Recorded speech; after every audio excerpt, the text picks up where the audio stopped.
2021년 제8회 성남문학축전 피어라 오늘 제3부 순서입니다. 3부 순서로는 인문학 특강 시간인데요. 역사 특강으로 오종룡 오룡인문학연구소 소장님을 모시고 역사 그 진실 너머의 이야기에 대해서 들어보는 시간 갖겠습니다. 먼저 오종룡 연구소장님을 간단하게 소개해드리겠습니다. 경기 과천교육도서관에 현재 강의하고 계시고 수원 가족여성회관 그리고 광명시 여성비전센터 등에서 강의를 맡고 계십니다. 저서로는 수능국사, 수능, 한국권 현대사회 여러 권의 저서를 남겼죠. 우리 오종룡 인문학연구소장님을 모시고 역사 특강 들어보는 시간 갖겠습니다. 네, 안녕하세요. 오늘 역사와 문학의 경계에서란 제목을 가지고 여러분들과 함께 이야기 나눠볼 오룡이라고 합니다. 반갑습니다. 자, 진부한 질문인데요. 아주 편안하게 말씀드리면 역사 그러면 굉장히 옛것, 그러니까 할머니들이 편안하게 손자나 이렇게 손녀들에게 알려주던 옛날의 이야기 같다라는 생각을 해보셨을 거예요. 그게 사실은 정답이죠. 근데 그게 역사는 아니라는 거예요. 왜냐하면 역사는 사실은 할머니가 전해주던 이야기가 아니라 역사를 남긴 기록자의 의미에서 바라본 게 역사라는 것이죠. 그러니까 역사라는 것과 문학의 차이는 권력자의 입장에서 남겨진 것이냐 아니면 평민들, 하층민의 입장에서 전해온 것이냐의 뚜렷한 차이가 역사와 문학의 경계다라고 일단 말씀을 드릴 수 있을 것 같고요. 오늘 이 시간에는 우리가 알고 있었던 역사적 사실인 것이 역사가 아니었다는 것에 주목하려고 하는 이야기 시간이라고 생각하시면 편하게 이 시간을 보낼 수 있을 것 같습니다. 역사란 무엇인가에 대한 아주 진부한 질문에서 우리는 이렇게 보통 정답처럼 말씀들을 나누는 경우가 있죠. 과거와 현재의 끊임없는 대화이다 라는 주제를 가지고 사람들이 이야기를 펼쳐갑니다. 그 유명한 이에치카의 역사란 무엇인가가 주는 엄청 중요한 화두 때문이죠. 근데 그렇게 가다 보면 역사를 너무 재미없게 그러니까 학자들만의 과목으로 인식하는 경우가 있다는 것이죠. 그래서 저는 이 제목에서 주목하는 건데요. 역사라는 것은 우리가 알고 있는 사실이 과연 진실일까? 그것은 널리 모든 사람들에게 알려진 그냥 승인받은 이야기에 불과할 것이다 라고 생각해 볼 수 있다는 이 베르클레프 교수의 의견에서는 동의하면서 말씀을 시작하겠습니다. 이 장면 어디서 보셨죠? 영화 300에서 보셨을 거예요. 영화 300 하면 어떤 장면이 떠오르나요? 저는 이 장면보다 300여 명의 스파르타 병사들이 빤스만 입고 진짜 빤스를 하는 이런 얘기를 해야 되는지 모르겠는데 지금 우리가 5교시 수업이니까 졸릴 수 있어서 아주 편안하게 말씀을 드리면 300명의 스파르타 용사들이 팬티 한 장 달랑 거치고 빨래판 복근을 자랑하던 그 어마무시한 용사들이 기억날 겁니다. 아마 지갑을 열게 하기 위해서 그들을 그렇게 만들었는지도 모르죠. 근데 저는 여기에 더 주목을 합니다. 이 사람이 누구일까요? 자, 일단은 온몸에 흉측하게 보는 사람의 관점에 따라 달라질 수 있겠지만 지금 뭘 했죠? 피어싱을 했죠. 좀 나이가 있는 분들은 이 피어싱을 보면 좀 이렇게 그런 거부감이 생길 수도 있을 정도인데 여기는 정말로 뱀처럼 감았어요. 대머리입니다. 굉장히 잘생긴 얼굴인데 이 외모에서 느껴지는 이 상태가 오히려 더 얼굴을 무섭게 만들어주고 있는 것은 아닌가요? 자, 이 사람이 바로 아케메네스 왕조 페르시아의 크세르크세스입니다. 이름도 외우기 힘든데 편의상 페르시아라고 부를게요. 페르시아는 두 개의 페르시아가 있어요. 아케메네스 왕조 페르시아하고 사산 왕조 페르시아가 있는데 우리는 흔히 페르시아라고 그러면 요 크세르크세스가 황제로 있었던 페르시아를 뜻합니다. 기원전 470년에 수십만 명의 대군을 이끌고 그리스를 쳐들어가죠. 이들이. 그때 300명의 결사들을 이끌고 맞섰던 인물이 스파르타의 왕 레오니다스죠. 페르모필레 협곡에서 일당백의 용사로 그 첫 장면 기억하시나요? 스파르타 하면서 그 페르시아의 사신을 구렁텅이로 차 넣었던 그 용감한 레오디나스. 근데 저는 이 크세르크세스가 훨씬 더 우리한테 끼친 영향이 크다라고 생각합니다. 아니, 문학을 하는 분들은 더 그럴 것 같아요. 이분은 독서를 좋아했거든요. 독서만 하면 뭘까요? 서로 상대방과 의견을 교환해야 되겠죠. 토론을 좋아했습니다. 이 사진을 보시면 부조인데요. 요 얼굴을 보시면 아까 그 얼굴과 다르죠. 대머리 아니죠? 수염이 났잖아요. 황금빛 보위를 입었습니다. 누군가와 장군 같은데요. 누군가와 지금 이야기를 나누고 있는 장면이죠. 사료가 이렇게 남아 있음에도 불구하고 헐리우드 영화는 아까 그러한 영상을 만든 이유가 무엇 때문일까요? 자, 미술의 조예가 깊은 분은 혹시 본 적이 있으실 거예요. 언제 본 적 있으세요? 네, 앵그르라는 화가가 그린 작품입니다.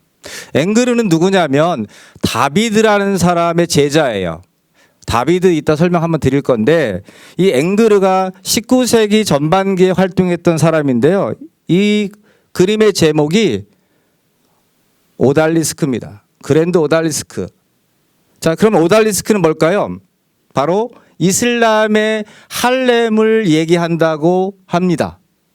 할렘 그러면 우리로 따지면 우리 한국사로 따지면 후궁들이 중전의 뒤편에 살고 있어서 후궁이라고 하잖아요. 그러니까 중전이 왜 가운데에 있어요? 감시 기능이에요. 왕이 지나가는 길목에 정말로 100m 달리기를 빠르게 뛸 수 있는 날쌘 시녀를 옆에 두는 거예요. 그래야만 왕이 후궁집으로 갈 때, 후궁 처소로 갈 때 달려가서 중전마마가 쓰러졌다라는 얘기를 해야 돼요. 얼마나 많은 궁중에 암투가 있었는지를 보여주는 거잖아요. 사극에서도 그런 장면이 나오지만 이 할렘의 여인들도 같은 겁니다. 수천 명의 할렘의 여인들은 술탄만 기다리고 하루의 시간을 보내는 거예요. 뭐 하면서 보낼까요, 저들이? 오늘 이 자리에 오실 때 거울 안 보고 나오셨나요? 보고 나오셨죠? 왜 보고 나오셨어요? 이왕이면 예쁘게 보이고 싶죠? 저도 오늘 얼굴에 비비크림을 바르고 왔습니다. 왜냐고요? 영상이 너무 강하니까 여기에 대한 반사 부분에서 발랐죠. 어쨌든 메이크업이라고 하는 것을 하는 입장에서 보면 이 여인의 모습에서 우리는 무엇을 느껴야 되냐면 그림의 구도가 뭐 신체적으로 좀 이상하다, 오른팔이 너무 길다, 척추가 몇 개 더 있는 것 같다라는 것이 우리가 보는 관점이 아니라 이들이 왜 술탄을 기다리고 있을까? 여기에 더 주목해야 되는 이유가 있습니다.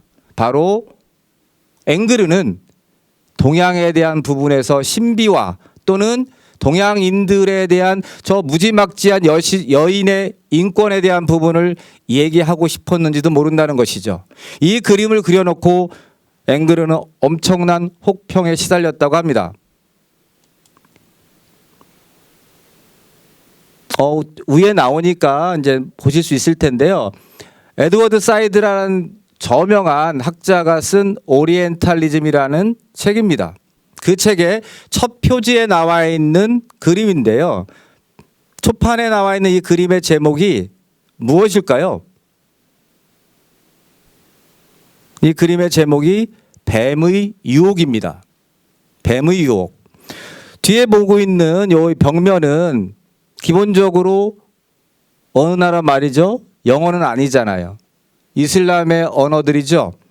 형태가 다 모스크 사원 같은데 아라베스크 문양들이 있습니다. 앞에 앉아있는 터번을 쓴 많은 사람들은 정상적으로 이렇게 뭐 깔끔한 이미지도 아니죠. 그러니까 아마 노숙자거나 길거리 사람들일 것 같은데 그 앞에서 옷을 벗고 뱀을 통해서 무엇인가를 지금 팔려고 하는 소년의 모습이죠. 동양에 대한 뭐 신격할까요? 동양에 대한 굉장한 어찌 보면 모멸감을 줄 수도 있는 그림입니다. 왜 그러면 유럽은 이렇게 동양적인 거에 대해 집착했을까요? 자, 유럽의 첫 출발은 어디일까요? 메소포타미아 문명에서 유럽으로 건너가는 과정에 세계사라는 첫 관문을 통과하는 수업 시간에 크레타 문명을 배우셨을 거예요. 크레타라는 섬이 어디 있죠? 동지중해에 있습니다. 그 크레타 문명을 만들었던 사람이 누구냐면 미노스란 사람이죠. 미노스의 어머니는 누구일까요? 지금은 내전으로 폐허가 되고 있는 레바논 일대입니다.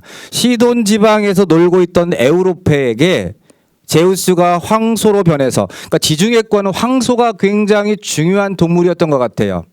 그러니까 지금도 스페인에서 투어를 하고 있죠. 이게 크레타 문명에서도 그 당시에 여인들이 소를 이용해서 그러한 묘기 같은 걸 시연한 벽화들이 여전히 남아 있습니다. 크레타 미노스의 궁전을 만든 사람이 에우로페의 아들이죠.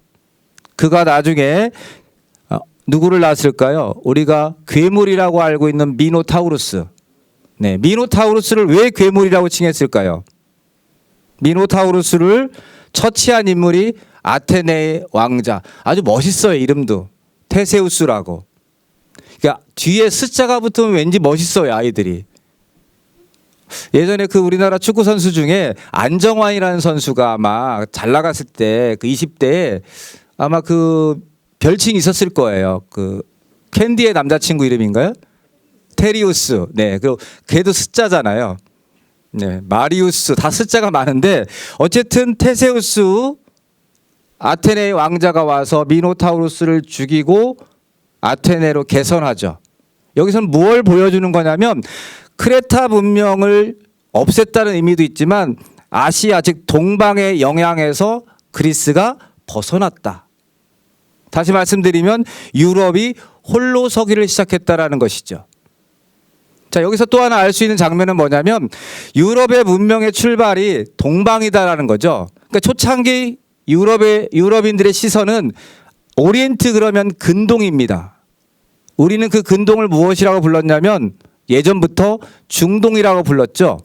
누구의 시선인가요? 중동은 우리의 시선이 아니라 유럽인의 시선이었죠. 우리는 그럼 뭐라고 불러야 될까요? 우리가 중동을 부르는 명칭이 유럽 입장에서 중동이고 극동이 되는 거죠. 걔네들 입장에서는. 그럼 우리는 우리 입장에서는 서남아시아라고 불러야 되겠죠. 그러니까 자꾸 예전의 이야기를 하는 것들은 우리가 소통을 안 하고 있구나라고 생각할 수 있는 거죠. 다 국민학교 나왔는데 이제 초등학교로 바뀌었으니까 초등학교 졸업했다라고 얘기해야 되는 거잖아요. 근데 여전히 뭘 하고 있어요? 나 국민학교에 나왔어. 그럼 뭘 얘기하는 거죠? 나의 나이가 어느 정도 됐어라는 것을 통해서 상대에게 나이를 통해서 자기의 무엇인가를 내세우려고 하는 거죠. 자, 어쨌든 이 유럽 공간의 가변성이라는 게 크레타를 제거하고 크레타 문명을 파괴하고부터 유럽이 홀로 서기를 시작합니다. 그게 우리가 아는 그리스죠. 그런데 그리스는 교과서에 처음 배울 때 다른 거 다 기억 못해도 어떤 것만 기억하라고 얘기해서 선생님들이 민주정치를 완성한 나라다. 그러니까 민주정치를 완성했는데 우리는 또 어떤 시선을 갖고 민주정치를 바라보느냐. 모든 사람이 정치에 참여할 수 있는 게 민주정치라고 알고 있으니까 그리스의 민주정치를 그렇게 생각하는 경향이 있죠. 자, 그리스라는 나라는 지도를 잠깐 보면요. 엄청나게 많은 해안들이 있죠. 해안선이 복잡하면 항구가 발달한다라고 알고 있어요. 잘못된 주장일 수도 있죠. 해안선이 발달했기 때문에 항구가 발달한 게 아니라 해안선이 너무 많다 보니까 평야가 없었다. 다시 말씀드리면 목축 이외 또는 해상 무역 이외에는 먹고 살 수가 없었다는 거죠. 아시아의 가치는 정착해서 농경하는 게 중심이었습니다. 그러니까 원형의 중심이 있고 원형으로 성장을 한다면 유럽의 문명은 중심부가 없어요. 자꾸 이동하죠. 크레타에서 아테네로, 아테네에서 스파르타로, 스파르타에서 마케도니아로, 마케도니아에서 로마로 이동합니다. 자, 왜 중심에 정착할 수 있는 근거가 너무 약한 거죠. 그러면 무엇을 하고 먹고 살았을까요? 저 사람들이? 여기에는 그렇게 써놓지 않았지만 이 무역이라는 것에 우리가 약탈이라는 것이 빠져 있습니다. 약탈입니다. 이런 거죠. 아테네 사람들이 바다로 나가잖아요. 바다로 나가면 죽을 확률이 꽤 높잖아요. 그럼 저들이 여기 이렇게 섬이 많으니까 풍랑을 만나더라도 옆 섬으로 헤엄쳐 나가면 돼요. 그러면 이 친구를 우리 농경사회 같으면 어떻게 할 것 같아요? 죽여버립니다. 왜? 우리의 땅을 빼앗을지도 모르니까. 근데 여기 동네 애들은 어떻게 하냐면 얘를 잘 대우해줘가지고 원래의 고향으로 돌아가서 우리를 홍보하게 만들어주는 거예요. 그래야만 뭐가 가능하니까 우리와 쟤와 연결해서 더 큰 지역을 약탈해 올 수 있으니까.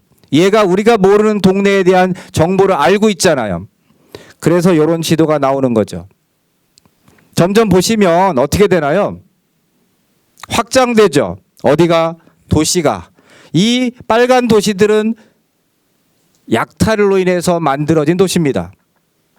그러니까 그리스를 우리가 포장해서 민주정치의 완성을 한 굉장히 선진적인 도시처럼 얘기하고 있지만 실제로는 약탈을 통해서 만들어진 식민도시를 건설한 국가였다고 해도 틀린 말은 아닐 거예요. 이게 그리스만 그런 게 아니라 우리 한국사에서도 고구려도 삼국지 위지 동의전에 보면 약탈해서 빼앗아다가 자기 집에 보관했다. 보관한 창고 이름을 부경이라고 지었다고 나와 있어요. 그러니까 인간은 일단 기본적으로 내가 노력하지 않고 쉽게 버는 방법을 터득한 거죠. 근데 농경은 그게 쉽지 않았겠죠. 관계를 따져야 되고 조화로움을 강조해야 되니까. 근데 이쪽 친구들은 그게 아니었던 겁니다. 협동력, 화목유지 이런 게 없어요. 왜냐? 먹을 게 너무 부족하니까. 그러니까 어떤 일을 벌이나요? 개인적 욕구를 마음껏 표현하는 사람이 훨씬 더 도전 정신과 개척 정신이 발현되는 거죠. 저러려면 어떤 게 필요할까요? 상대를 압도하는 말발이 있든 아니면 훨씬 더 강력한 몸이 있어야 되겠죠. 그리스 시대에 도자기나 이런 걸 보시면 주로 발가벗고 전신을 보여주면서 달리기 한다든지 검투하는 경기의 모습이 도자기에 그려져 있는 걸 보신 적이 있을 겁니다. 동양은 주로 어떤 그림이 그려져 있죠? 한가로운 농촌 풍경 아니면 가족의 일상을 보여준다면 이 유럽 친구들은 굉장히 자기를 드러내는 것에 열중을 했습니다. 이러한 모습들이 점진적으로 나타나는 거예요. 그게 19세기에 발현하는 거죠. 제국주의로. 그리스가 망하고 생겨나는 로마 제국. 자, 그리스는 아까 섬과 섬을 연결해서 거점의 식민도시를 만들었잖아요. 인구가 너무 적다 보니까 오래 유지하기가 어려웠죠. 물론 자기들이 헬렌의 자손이라는 자부심은 넘쳐났습니다. 그래서 마지막 그리스인 하면 우리는 교과서적으로는 알렉산드로스를 그렇게 지칭합니다. 왜냐하면 알렉산드로스가 10여 년 만에 죽었지만 그가 남겨놓은 제국이나 문화를 뭐라고 불렀냐면 헬레니즘 문화 또는 헬레니즘 시대라고 배우셨을 거예요. 그리스 문화와 오리엔트 문화의 융합이다. 그러니까 헬레니즘이라는 것은 헬렌의 자신들이 헬라스라고 불렀고요. 자기들이 사는 땅이 선택받은 거다. 뭔가 어디선가 이게 전해지는 기분이 있죠. 바로 선민 사상인 유대인이나 우리 고구려나 중국도 비슷한 모습을 보이죠. 다 선택받은 민족인 거예요. 요게 어떤 정치적 지배 구조와 결합하느냐에 따라서 종교적인 신념으로 나타나는 것이죠. 로마는 기본적으로 남부 유럽이니까 라틴족이에요. 얘네들은 그리스인들과 달리 주로 무엇을 하고 살았냐면 농사를 짓고 살았습니다. 로마는 농경민족이었어요. 농경민족이니까 뭐가 중요하죠? 협동이 중요합니다. 우리가 한국사에서 보면 고구려는 유목 기마민족이니까 무용총 수렵도 같은 거 막 파르티안샷이라고 해서 달리는 말에서 뒤돌아 호랑이를 향해 화살을 날리죠. 그러니까 이번에 안산이 금메달 땄잖아요. 이런 게 하루아침에 만들어진 게 아니라 결국 우리의 몸속에 DNA가 활을 잘 쏘는 DNA가 있는 겁니다. 그런데 사만 지역이라고 하는 동네 마한 진안 변화는 뭐가 있냐면 협동과 두레가 있어요. 그러려면 눈치를 봐야 되죠. 로마도 같은 개념으로 보는 겁니다. 그래서 일찍 로마가 공화정이 발달하는 거죠.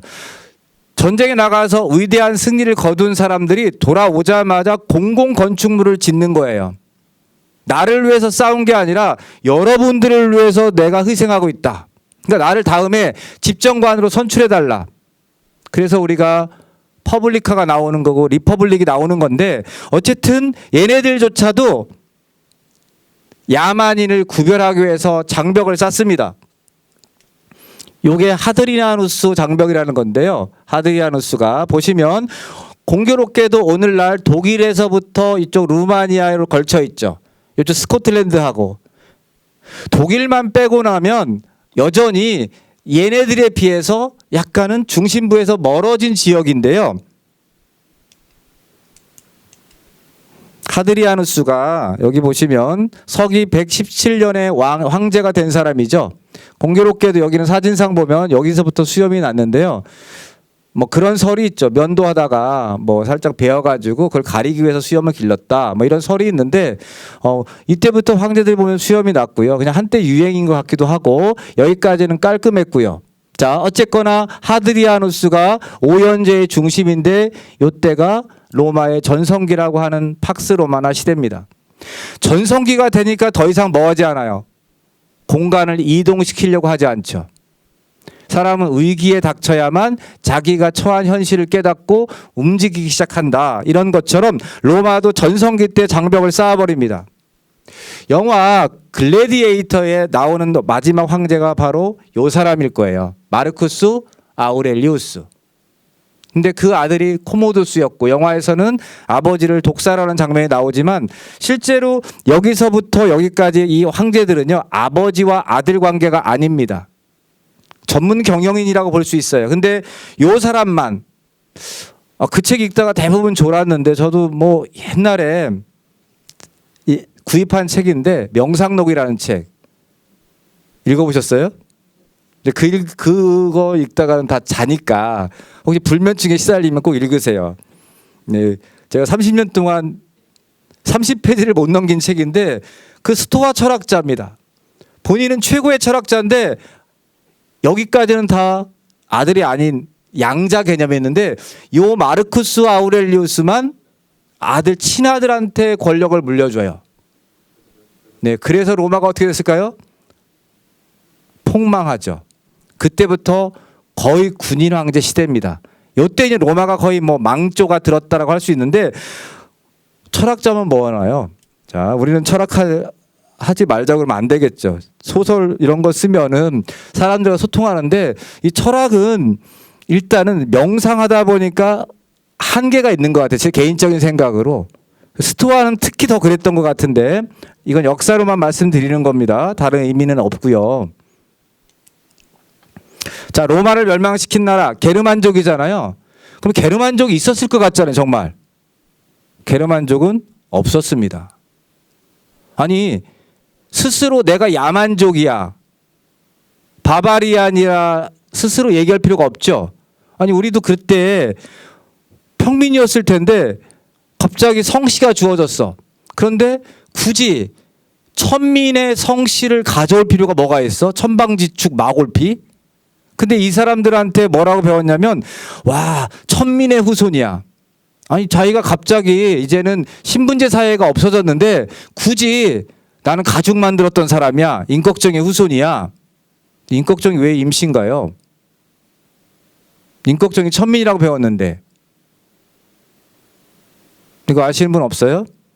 제가 책 한 권 드릴 테니까. 없을 것 같아서. 임씨자, 임꺽정이. 근데 조선왕조실록은 무얼로 썼어요? 한자로. 그럼 임꺽정은 어디 살았을까요? 숲속에. 어떤 숲속에? 네, 나무가 많은 곳에. 그래서 쓰다 보니까 사관들이 수풀림자를 써준 거예요. 숲속에 있는 도적이란 뜻이죠. 근데 어떤 도적? 걱정을 많이 끼치는 도적. 그것도 어떤 걱정? 매우 큰 걱정. 그래서 쌍기역이 들어가는 겁니다. 한자로는 그게 꺽자가 없어요. 한자로는 거자죠. 거. 그렇죠? 근데 그게 발음상 이제 우리 홍명의가 소설을 쓸 때 이제 대중화 시켰다 볼 수 있을 이야기지만 어쨌든 게르만족은 우리가 아는 게르만족은 그냥 만들어낸 용어예요. 아니, 중국이 우리를 뭐라고 불렀죠? 동이족, 흉노 뭐 이렇게 불렀잖아요. 아니 흉노 아이들이 야 우리는 흉노족이야, 흉한 자식들이야 이런 얘기 할까요? 안 하잖아요. 자, 그러니까 이 게르만족이라고 알고 있는 사람들은 뭐냐면 프랑크족 또는 반달족, 뭐 수예비족, 고트족 같은 사람들을 묶어서 그냥 게르만족. 그러니까 우리로 따지면 동양사로 보면 흉노족, 남만족, 서융족, 동이족 얘네들을 묶어서 뭐라 부르죠? 오랑캐.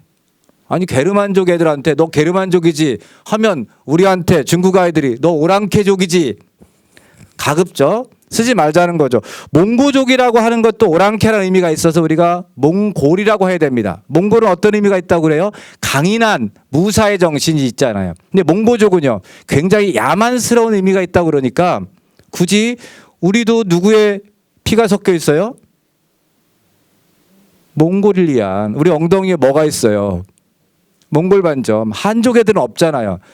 요거는 그냥 야사 개념인데 1231년부터 1258년까지 30년 가까이 몽골의 공격을 받잖아요. 근데 몽골이 우리를 멸망시키지 않았잖아요. 그냥 우스갯소리입니다. 몽골의 전사들이 애들을 죽이려고 보니까 엉덩이에 뭐가 있어요. 자기 고향에 놓고 온 몇 년 동안 보지 못했던 아들 엉덩이 보고 왔는데 아들 생각나는 거예요. 그래서 우리 고려를 멸망시키지 않았다. 논문에 없는 내용이니까 그냥 야사입니다. 역사에서는 논문에 없으면 야사예요. 강단사학자들은 그렇게 얘기하는데 어쨌든 게르만족은 없었다. 근데 게르만족, 야만족이라고 하는 그들이 로마를 멸망시키고 곳곳에 나라를 세우죠. 여기 여러 나라를 세웠는데 요 반달, 고트족, 이 반달이라는 것은 영어 사전에도 반달리즘 그래가지고 약탈자, 파괴자라는 의미가 있습니다. 고트족 같은 경우는요, 우리가 유럽을 여행 갔을 때 가장 많이 보는 건축물들이 다 뭐예요? 성당, 쾰른이니, 노틀담이니, 샤르트르 성당 이런 거 다 무슨 양식? 고딕 양식이죠. 그러니까 고트족의 건축물이다라고 보시면 돼요. 그러면 지금 우리가 그거 보면서 와 대단하다라고 얘기하잖아요. 근데 르네상스 애들은 고트족이 지은 건물을 보고 와 저렇게 야만스러운 걸 이렇게 얘기했다는 거죠. 르네상스 애들은 어떤 나라 애들이에요? 이탈리아잖아요. 그리스와 로마의 정신을, 문화를 부흥하고 재생하자. 그러니까 고트족, 야만족, 건축물 야만스러워. 오늘날 우리가 보면 아닐 수도 있다는 건데요. 그러니까 역사라는 것은 누구의 관점에서 보느냐에 따라서 얼마든지 달라질 수 있다는 걸 보여주는 거죠. 로마가 망하고 유럽은 게르만족이라고 하는 저 수많은 민족들이 나라를 세웁니다. 그러니까 먼 데 있는 사람보다는 가까이 나를 보호해 주는 사람이 굉장히 중요한 거죠. 그거를 우리가 봉건 제도라고 하는 거죠. 나를 지켜줄 수 있는 사람한테 몸을 의탁하는 거예요. 자, 흔히 얘기해서 중국의 봉건 제도는 혈연 관계고 유럽의 봉건 제도는 쌍무적 계약 관계다라고 배우셨을 겁니다. 그럼 주는 게 있어야 되잖아요. 뭘 줄까요? 왕은 나한테, 영주한테 땅을 주겠죠. 그 땅이 제한적이잖아요. 매우. 그러니까 이 땅을 받은 영주 입장에서는 왕한테 왕이 나한테 땅을 주지 못할 것 같아. 그럼 뭐 할 수 있을까요? 뭔가 일으킬 수도 있죠. 그렇기 때문에 저거를 왕과 즉 교황과의 긴밀한 유대 관계를 맺고 시작합니다. 그게 프랑크 왕국이란 나라예요. 그래서 유럽의 첫 출발이 되는 왕국 중에 프랑크 왕국이 로마 교황에게 서로마 황제의 대관을 받는 건데요. 어쨌든 프랑크 왕국이 소멸되는 과정에서 이 장원 제도라는 게 유럽에 퍼져나가기 시작하죠. 장원하면 여기 길게 정리해 놨는데요. 한마디로 정리해 드리면 자기들만의 폐쇄적인 국가예요. 여지까지 유럽은 공간을 확대 이동시켰죠. 근데 갑자기 세상이 좁아졌어요. 요게 무려 몇 년을 가느냐? 1000년을 갑니다. 요게 오늘날 유럽의 역사를 만든 첫 출발이라고도 볼 수 있는데요. 장원 보시면 우리하고는 너무 달라요. 영주 지만 살겠다고 말이야. 주변 보세요. 이걸 뭐라고 부르냐면 우리 식으로는 해자라고 합니다. 저기 쳐들어올 때 여기를 건너기가 쉽지 않죠. 그럼 여기 있는 애들은 다 어떻게 돼야 될까요? 저기 쳐들어오면 이 성에 니들 다 죽어도 돼. 나만 살 거야. 저기 도망가서 이 다리 딱 놓고 들어 올리면 영주는 버틸 수 있는 겁니다. 우리 옛날 중세 영화 로빈후드에 나오는 뭐 그런 영화들 보면 요 다리 걷어 올리고 가면 여기 난공불락이 돼요. 자, 또 하나 이 주변에 뭐가 있나요? 숲이 있죠. 1196년부터 1290년대까지 약 200년 동안 유럽의 역사를 변화시키는 게 십자군 전쟁이에요.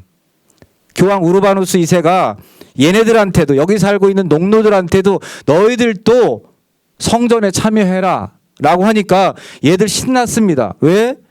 농노의 뜻이 뭐예요?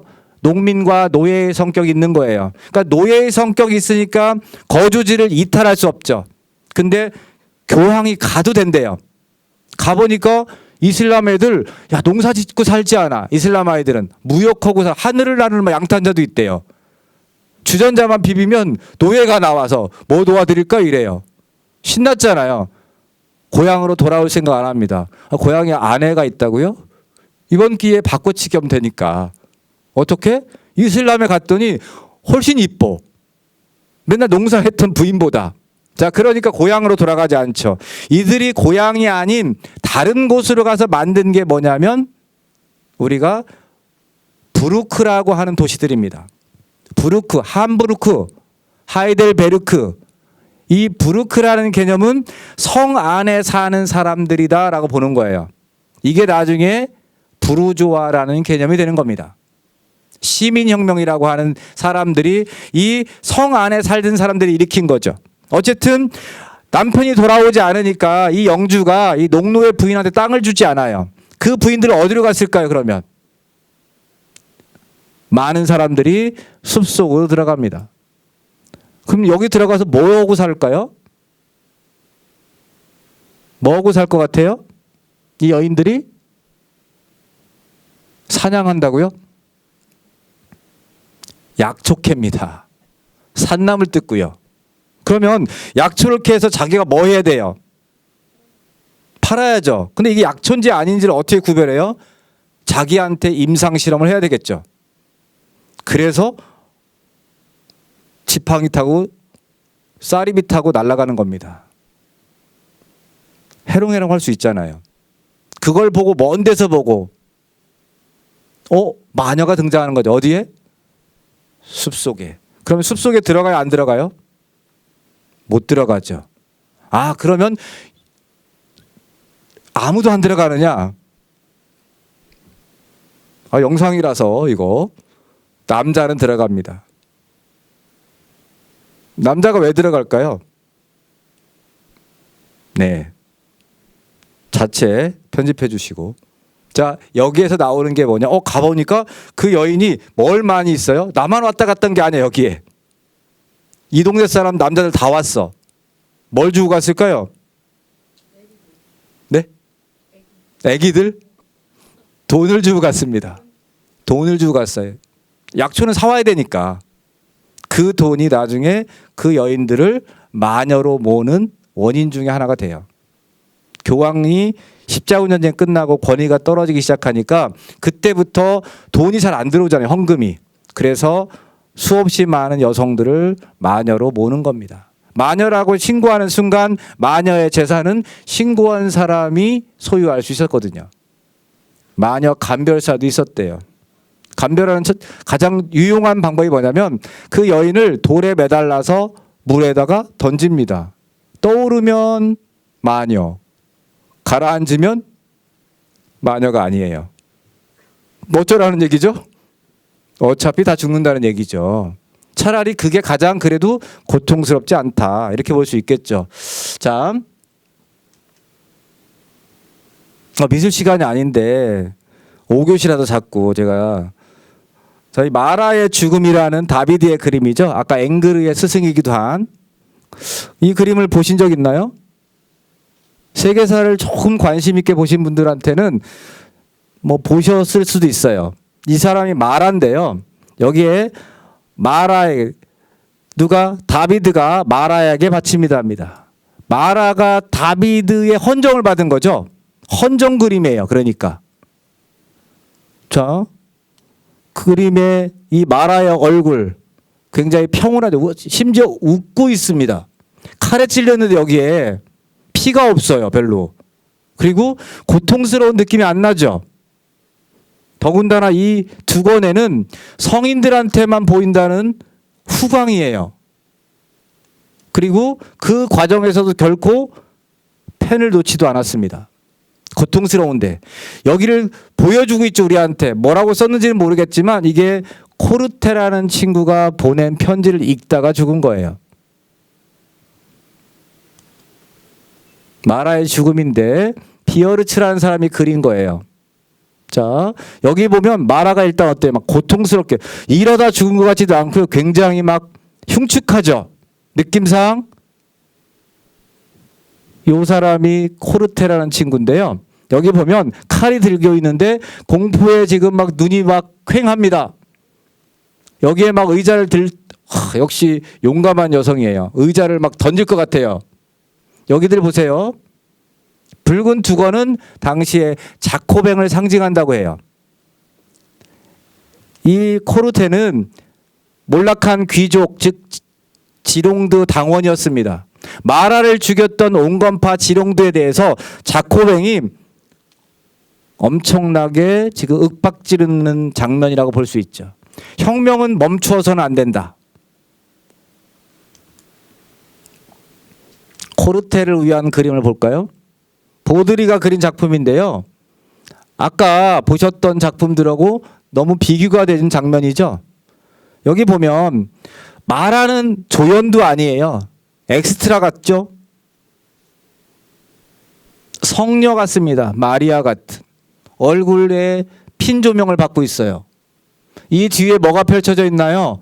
프랑스 공화국의 지도가 있습니다. 나는 프랑스 공화국을 위해서 마라를 죽였다.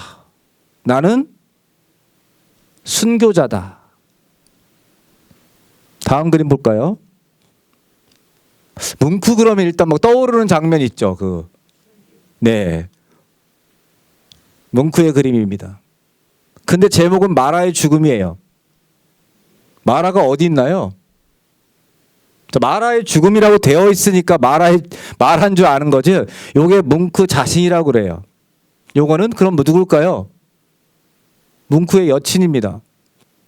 둘이 놀다가 뭐가 안 맞았는데 싸운 거예요. 실제로 자기의 경험을 그림으로 옮긴 거죠. 뭉크의 트라우마가 여성에 대한 트라우마의 한 장면을 묘사했다고 알려져 있는데 마라하고는 전혀 상관이 없습니다. 자, 어쨌든 이 네 개의 작품에 마라가 등장하는데 그럼 마라는 누구냐면 마라는 프랑스 혁명기의 가장 진보적인 산악파 자코뱅당의 지도자였죠. 자코뱅당의 지도자하면 로베스피에르가 생각나실 텐데 로베스피에르보다 먼저 죽게 되면서 결국은 로베스피에르가 가장 유명한 지도자로 남은 건데요. 프랑스 혁명은 너무 많이 들어보셨겠지만 세계사의 구제도의 모순을 극복한 요 그림 평민들이 지금 요게 성직자고요. 귀족입니다.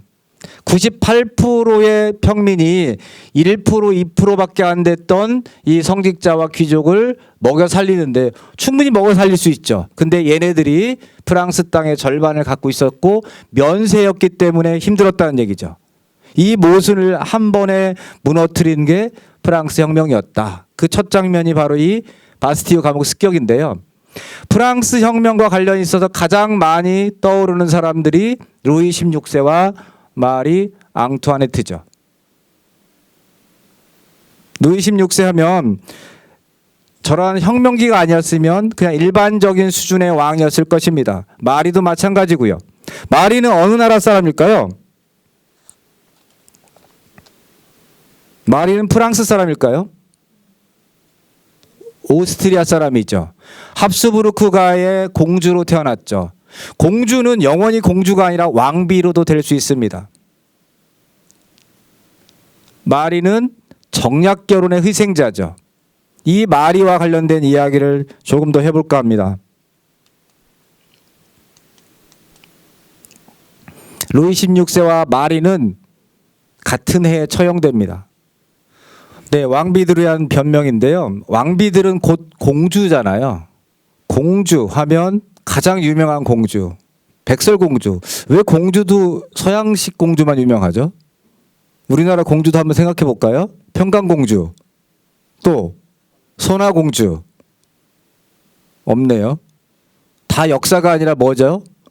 사실관계가 검증되지 않은 이야기죠. 그러니까 이야기가 오래 간다니까요. 구전이 역사보다. 그만큼 그동안 우리 역사 교육이 잘못됐다는 것도 거기에 찾아볼 수 있는데 이 백설공주는 일단 예쁘잖아요. 왜 예쁘죠? 백설이니까.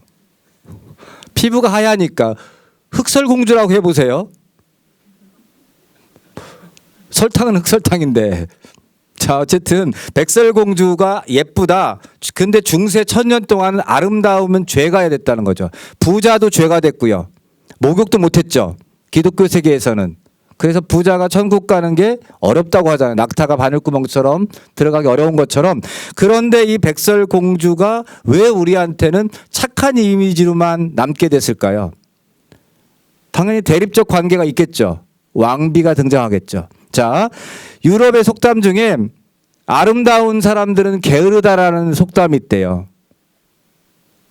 길쌈매지 않고 쟁기질하지 않고 맨날 뭐만 해요? 거울만 보니까. 거울만 보니까. 그러니까 게으른 여자는 곧 뭔 거죠? 아름답다. 그러니까 예쁜 여자는 미녀는 뭐라고 해요? 미녀는 잠꾸러기. 네, 바로바로 대답을 해주시면 감사하겠고요. 자, 그러니까 이게 왜 아름다운 여자가 게으르다라는 거냐면 여기에는 뿌리 깊은 기독교적인 게 있어요. 성실한 아담을 유혹한 게 누구예요? 이브잖아요. 이브는 그럼 어떤 애였을까요? 예쁘죠. 예쁜 이브예요. 자, 그러니까 아름다움의 원죄를 갖고 있는 게 여성이었다는 거예요. 그러니까 아름다워서는 안 되는 거죠. 그런데 왕비도 한때는 젊은 공주였을 거 아니에요. 근데 왜 이 사람은 마녀가 됐을까요? 거울이 문제입니다. 오늘부터 거울 보지 마시고요. 거울 보면 네, 사진을 찍고 싶지 않잖아. 우리가 나이가 들으면. 자, 어쨌거나 거울은 터키에서 처음 발견된 거울은 흑요석이었대요. 요게 청동 거울로서 등장한 건 기원전 6000년경에 이집트에서 나왔고요. 요게 오늘날 우리가 알고 있는 거울다운 거울은 16세기 초반에 베네치아에서 나왔습니다. 그러니까 16세기 이전의 거울들은요, 상태가 보는 각도에 따라서 상이 다른 거예요.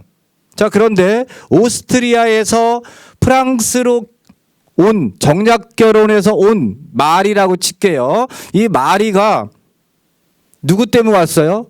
자기 모국 때문에 온 거잖아요. 자기와는 상관없는 결혼을 한 거죠. 그럼 누구밖에 없어요? 의지할 사람? 왕밖에 없죠. 루이밖에 없는 거예요. 근데 이 루이는 나한테 관심을 두지 않아. 이상하다. 내가 예쁘지 않은가? 매일매일 거울을 볼 수 있죠. 거울을 보면서 뭐 했을까요? 고향에 있는 오빠와 엄마를 생각하면서 혼자 대화할 수도 있죠. 근데 그게 지나가던 궁전의 시녀들이 보면서 각도가 다르면 어떻게 보여요? 얼굴이 막 찌그러져 보이잖아요. 분산되죠. 뭐처럼 보여요? 사람처럼 안 보이죠. 근데 알아듣지 못하는 막 말을 하고 있어. 프랑스 말이 아니잖아요. 거울을 보면서. 그게 거울아 거울아 세상에서 누가 가장 예쁘냐라고 바뀌진 않았을까요? 자, 그런데 이 사람은 혁명기에 맞닥뜨린 거죠. 궁궐에서 파리 시내에서 20km 이상 떨어진 궁궐의 그 숲속에서 매일매일 화려한 파티만 즐기는 이 마리에 대한 소문은 계속해서 왜곡되는 겁니다. 가장 왜곡된 역사적 사실이 배가 고프면 무엇을 먹어라? 네, 빵을 먹어라. 왜 빵을 먹어라? 아니, 자기는 늘 먹는 빵이니까 일반적인 백성들 먹을 줄 알았죠. 그런데 마리는 그런 말을 한 적이 없습니다. 프랑스의 전성기 하면 태양왕 루이 14세죠. 루이 14세의 부인도 마리입니다. 마리 테레즈라고. 스페인 출신의 이 여성은 이런 얘기를 남겼다고 그래요.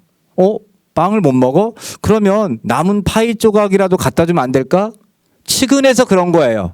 근데 이거를 바람둥이 루소가 고백록에서 썼습니다. 어느 이름 모를 공주가 그런 얘기를 했다더라. 요게 프랑스 혁명의 마리 앙투아네트한테 더 씌워진 이미지가 된 거죠. 어쨌든 공주는 예뻤지만 그 예쁜 애들이 착하다. 그런데 왕비는 나이가 들었다. 여기서 가장 중요한 게 출산의 문제입니다. 영국의 가장 위대한 왕이라고 하는 헨리 8세는 부인이 6명이었는데요. 아들을 낳지 못했다는 이유 하나만으로 2명의 왕비를 죽이고요. 첫 번째 부인이었던 캐서린은 이혼했죠. 아들을 못 낳았던 애는 목을 잘랐잖아요. 뭐 때문에 죽였나요? 생물학적으로 애를 낳을 수 없으니까 죽인 거죠. 이게 왕비의 운명이었다는 거죠. 그러니까 유럽의 왕비들은 끊임없이 뭘 해야 돼요? 자기를 가꿀 수밖에 없었겠죠. 거울을 보면서.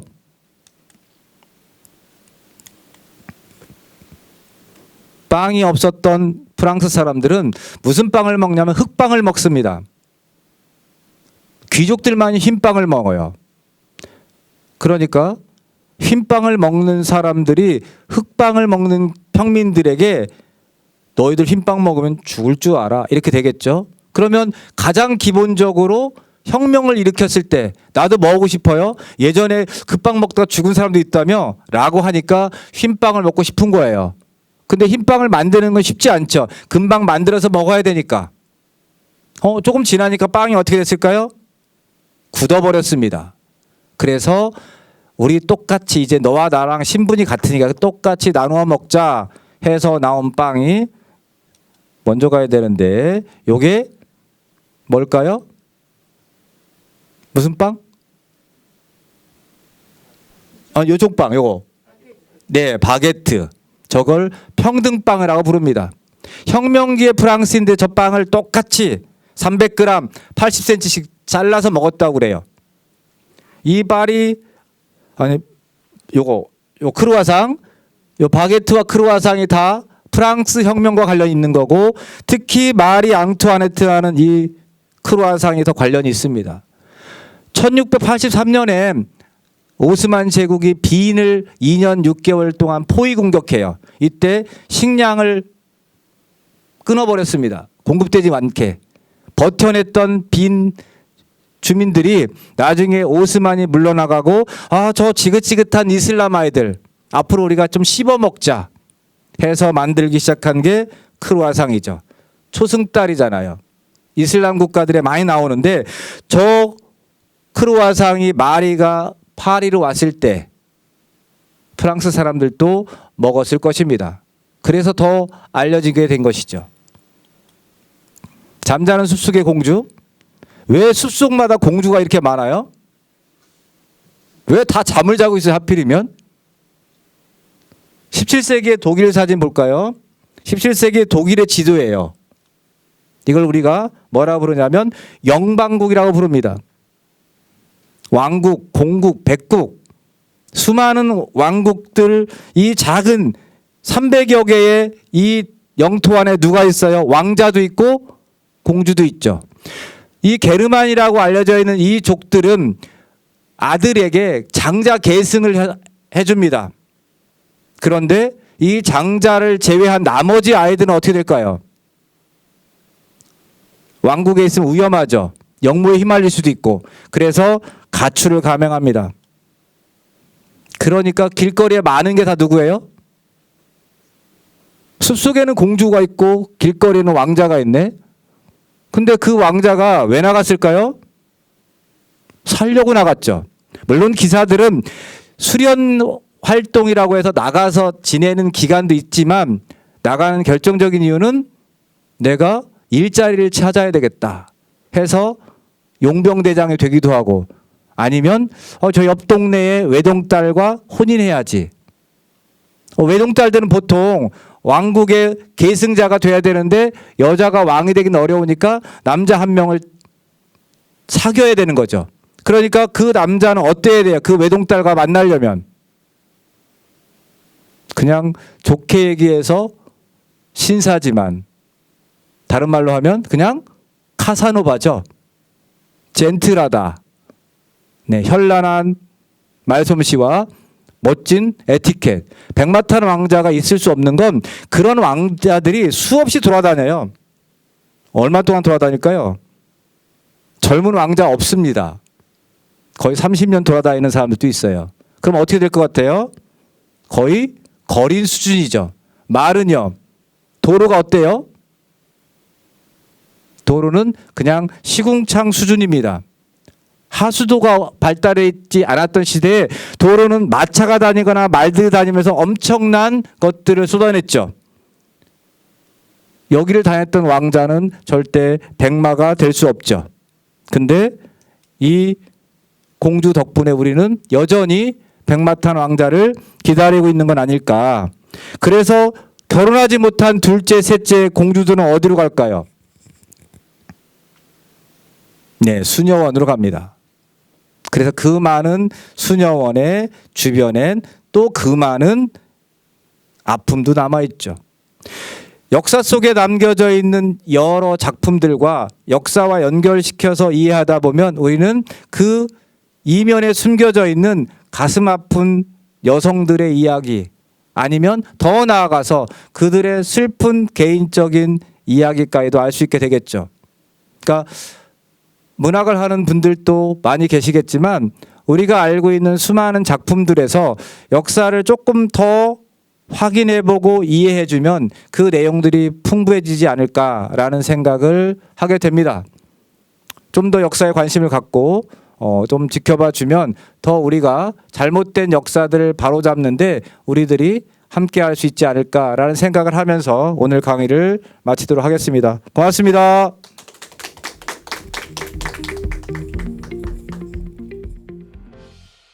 네, 이번에는 이덕규 시인의 시낭송으로 똑 듣는 시간입니다. 이덕규 시인을 간단하게 소개해드리면 1998년 현대시학으로 등단하셨고 2004년 제9회 현대시학 작품상, 2010년 제4회 지상문학상, 2016년 제9회 오장항 문학상을 수상했습니다. 그리고 시집으로는 놈이었습니다. 밥그릇 경전, 다국적 구름공장 안을 엿보다 등이 있습니다. 그럼 우리 이덕규 시인의 시 독 들어보겠습니다.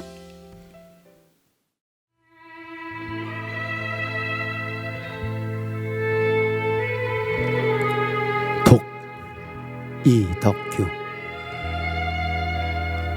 오랫동안 독을 삼켜왔다. 조금씩 먹어온 독에 의해 나는 길들여졌다.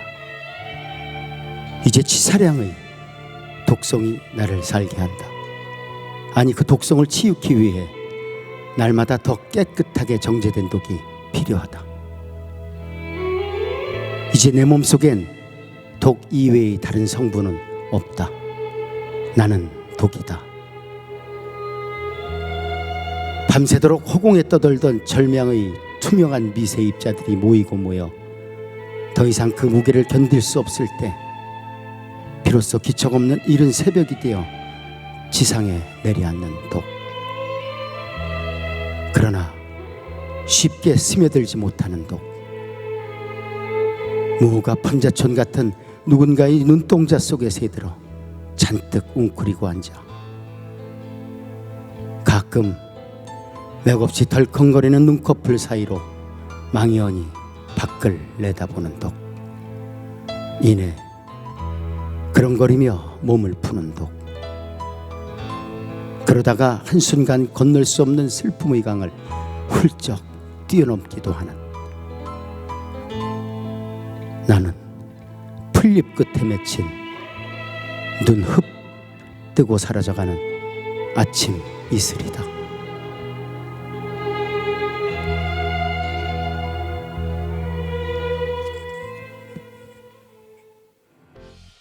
네, 3부 마지막 순서입니다. 신노래 공연 시간이죠. 우리 손병희 가수를 모시고 신노래 공연 들어보는 시간 갖겠습니다. 먼저 이 시노래는 우리 민예총 시인들의 시 4곡을 가지고 만들어 창작해서 부르시는데요. 연병지 시인, 김단혜 시인, 이지우 시인, 김화연 시인의 시를 노래로 만들어서 이번에 들려주는 시간입니다. 손뱅이 가수를 간단하게 소개해드리면 난 노래를 만들고 부르는 노래꾼이라고 하셨죠. 그동안 8집까지 꾸준하게 창작해오고 계신데요. 신희준 기타리스트와 함께 같이 신노래 공연을 듣는 시간 갖겠습니다. 여러분, 의식 있는 노래로 우리들의 가슴을 울리게 해주는 손뱅이 가수의 노래 들으면서 우리 함께 즐거운 시간 되시기를 소망합니다.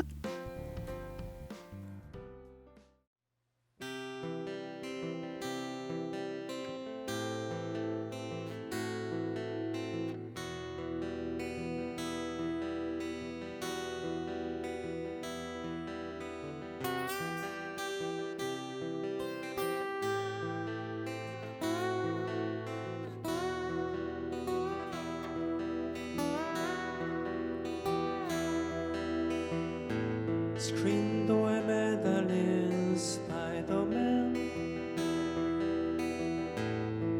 그가 남긴 지문이 지하의 어두운 골목을 돌아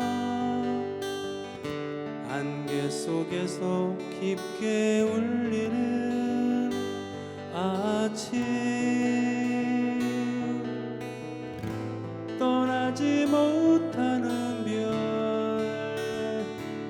눈물방울이 되어 알리움에 스며들었다.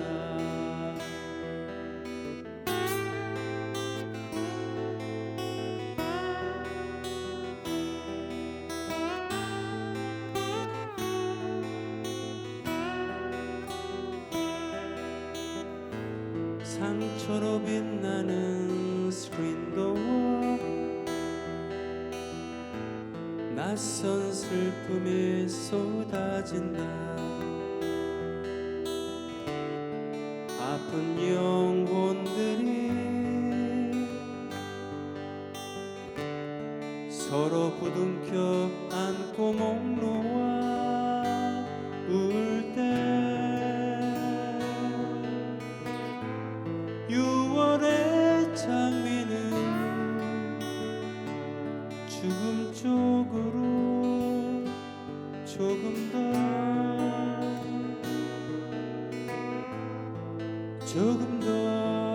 붉어진다.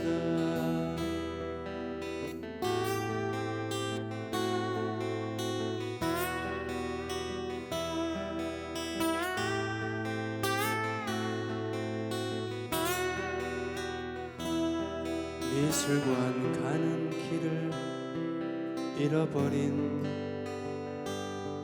잿빛 물방울들 그늘 깊은 구역에 앉아 하모니카 분다.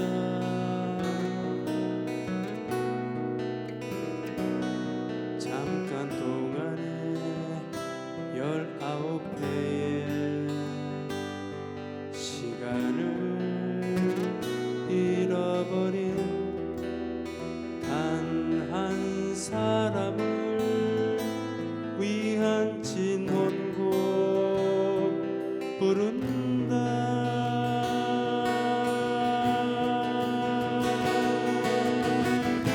떠나지 못하는 별 눈물방울이 되어 알리움에 스며들었다.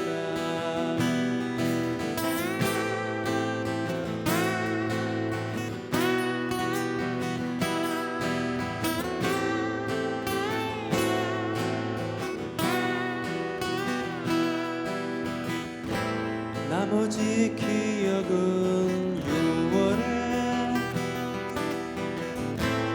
서랍 속에 넣어둘게.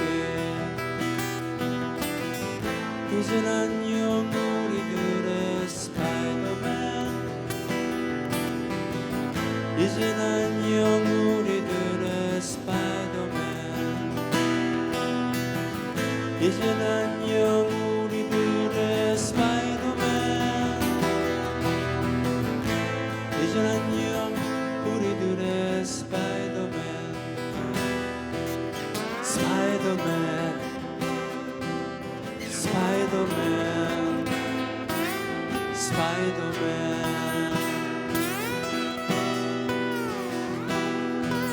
스파이더맨 스파이더맨 스파이더맨.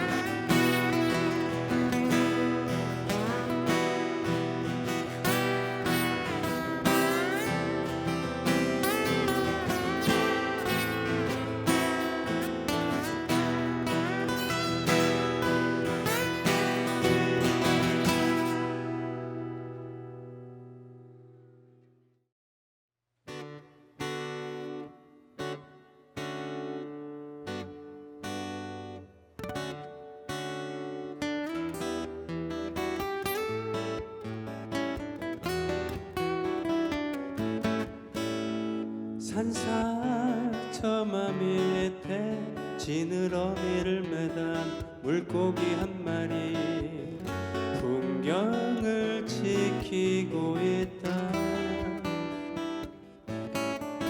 가끔 그리운 방향으로 바람이 불면 바람 부는 대로 부질없이 흔들린다.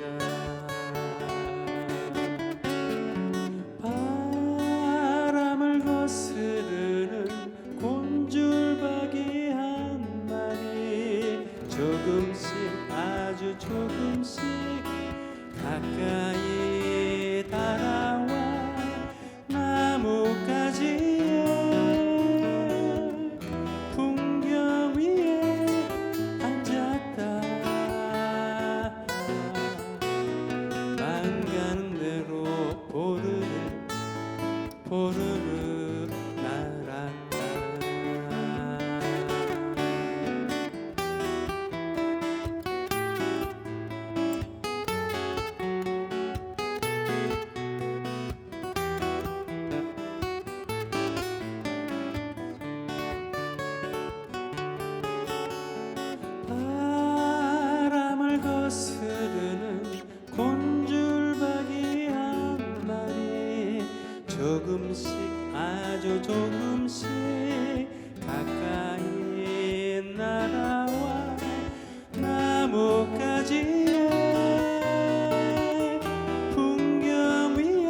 안 가는 대로 포르르 포르르 날았다.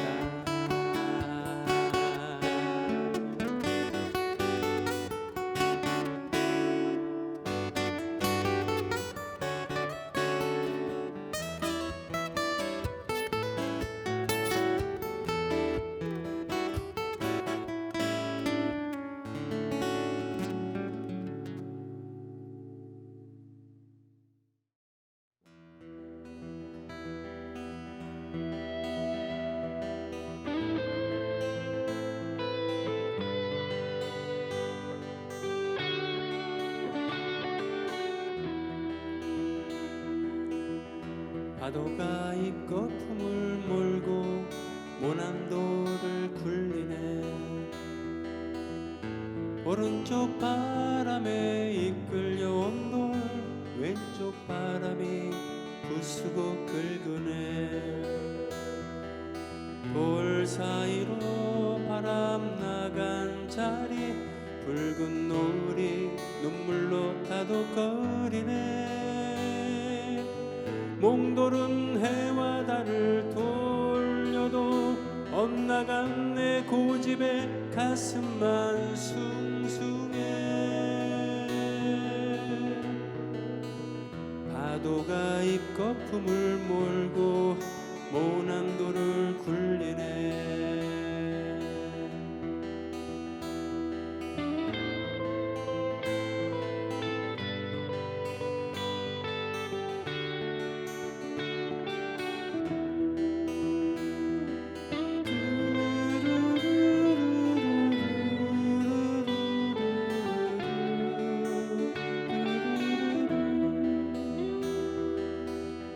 오늘은 큰 손으로 새벽까지 돌을 굴리네. 이젠 너를 단단히 부둥켜 안고 큰 손을 막아야지. 저 너머 너를 바라보네. 넌 연파랑 마음이 되어 그 바닷가의 언약을 생각하겠네. 순해지겠네. 오늘은 큰 손으로 새벽까지 돌을 굴리네.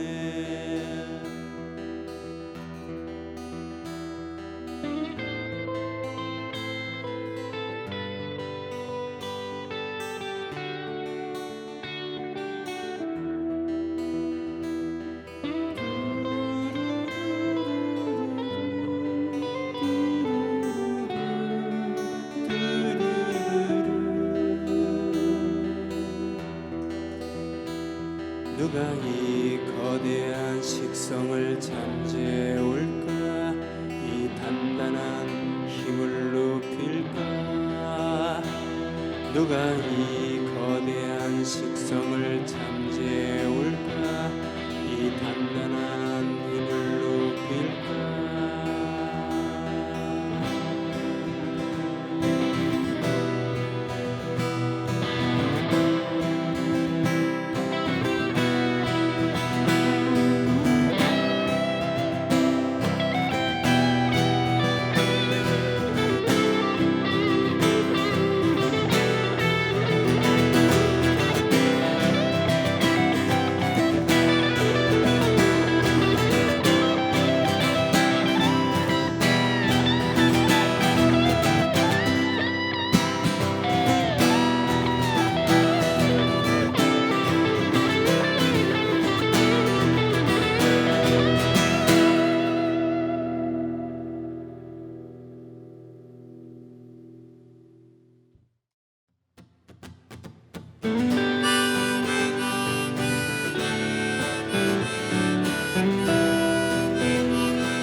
찬물에 손 담그고 그 언손 입김 불며 사는 일.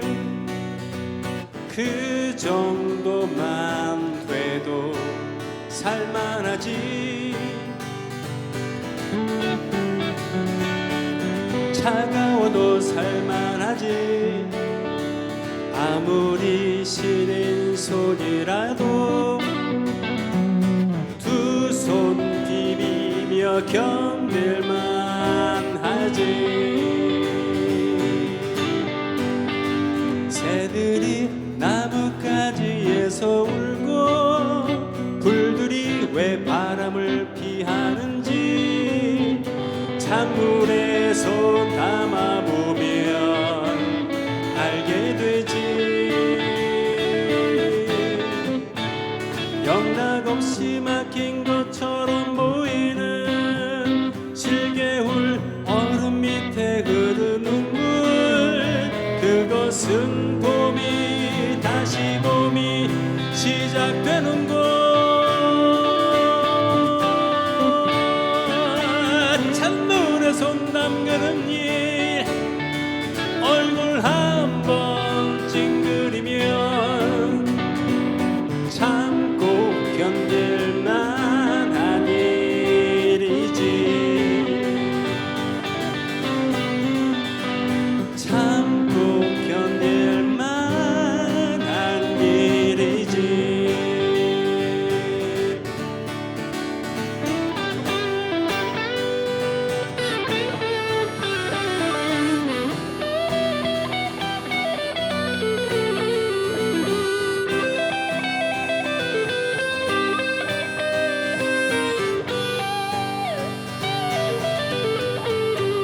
새들이 나뭇가지에서 울고 불들이 왜 바람을 피하는지 찬물에 손 담아보면 알게 되지.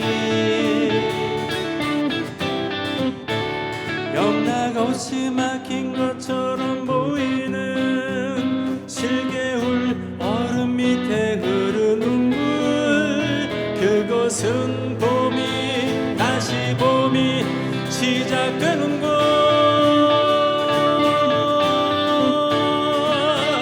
찬물에 손 담그는 이 얼굴 한번 찡그리면 참고 견딜 만한 일이지.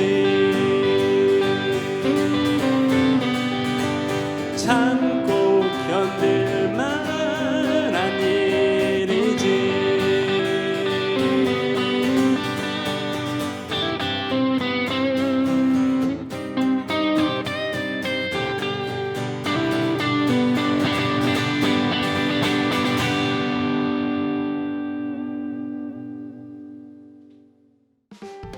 여러분, 좋은 시간 되셨나요?